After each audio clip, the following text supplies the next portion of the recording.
What's up guys, Anders here with another patch notes video for you guys. This week we're going to take a look at the latest updates for NA, EU, and Korean servers. But before we get started, if you find these videos useful, please don't forget to like and sub to the channel if you haven't already. Every sub counts as we continue to grow. If you want to go the extra mile, you can support the channel by making a small monetary contribution and clicking that join button below the video or on my main channel page. Doing so will give you a badge next to your name every time you comment, as well as a few other perks like in-game codes and sneak peeks at content soon to be released. If you want, you can also check out Exit Lag and use my affiliate link to get a free 3-day trial of the software. It's a ping reducer that helps, especially with those of you with a more unstable connection. I use it whenever I play on the EU servers for BDO. You can use the code Anders at checkout for 15% off your order. Now, as for the NA EU patch notes, we have a new cash shop outfit called Shudad Black. It is essentially the old Shudad pre-dyed black, and the upside is that it's now available for the classes that did not have access to the old Shudad, mainly Shai and Guardian. In terms of events, we have the Giddy Up event, which sees event T9 materials dropping from fishing, gathering, and grinding, as well as the Imperial invoices being received for trading in horses to the Imperial market. You get double the invoices depending on the tier of the horse, with 45 invoices netting you one horse box that can net you a T6, T7, or T8 at random. For the guaranteed T8 box, you're going to need 360 invoices, and on top of that, we now have a 50% horse XP boost for the week. The event ends next week, so make sure to take advantage of it while you can. They released more information about the Heidel Ball that will be taking place this Saturday, so it's going to start at 1 a.m. Pacific, 4 a.m. Eastern Time, and 10 a.m. Central Europe Time. Now, season servers have been announced for our region, releasing on June 10th.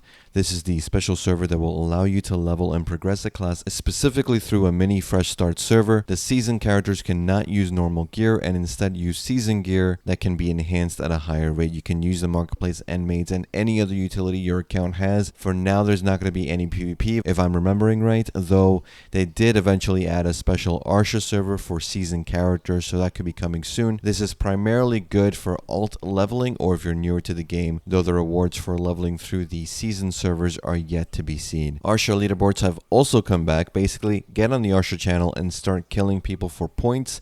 The ones with the most points at the end of the event will be rewarded with temporary Arsha weapon skins and an item called Breath of All Creation, which is an item that works much like the pure Blackstone. The top rank Breath of All Creation gives you 70 AP for 10 minutes with a cooldown of 240 minutes and expires in 14 days, so yeah, you can repeatedly use it, making it fairly strong as an item. The newly discovered treasures event is back. Remember, there was a bug with it, so we didn't have it for last week, so now we have it for this week, so you can grind in more areas to try and get your infinite potion, compass, and map pieces. Bartering has also received some changes in the Windows change. I mentioned in my labs update video about this. Every day you're going to have now 100 barter points to work with, 150 points if you have an active value pack. The first refresh will cost you 20 points, the second is going to cost you 40 points, and the third will cost you 50 points. That means if you don't run a value pack, you're limited to 2 refreshes a day. You can now specifically target bartering upgrade materials in your windows. It's going to cost you a little bit more points, and that's going to guarantee you to see materials you need for Carrick and Caravel and Gallius. It also mentions that accumulated barters needed to see the brilliant shards and ingots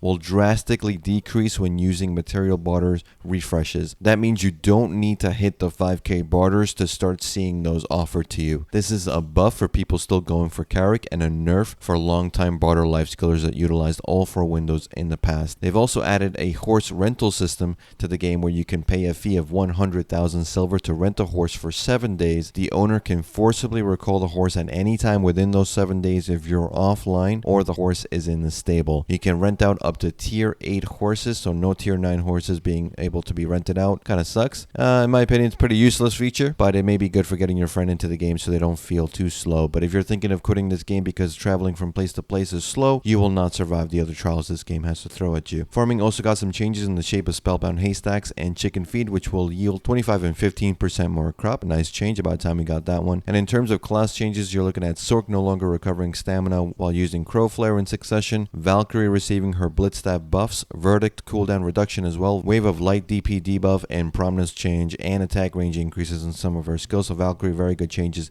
in this patch notes. For butchers out there, it seems like they've decreased the density of wolves, weasels, and foxes in Balanos. Less spots for you. For Korea, they also received the rentable tools. Each give 200 mastery for 50 CP. Pretty good. Herald's Journal Chapter 4 was also added over there. And Carrick Blue Gear materials were added to the border windows. And they've added a glowing effect to the Wizard and Witch Shudad staff skin. And that's pretty much it for this week, guys. And remember, this Saturday is the Heidel Ball, where we're going to see the upcoming content for BDO, including the new class reveal. So stay tuned for that. I'll have a video for that after the event ends. Thanks again for watching, guys. Thanks for listening. I'll see you all in the next one. Take care.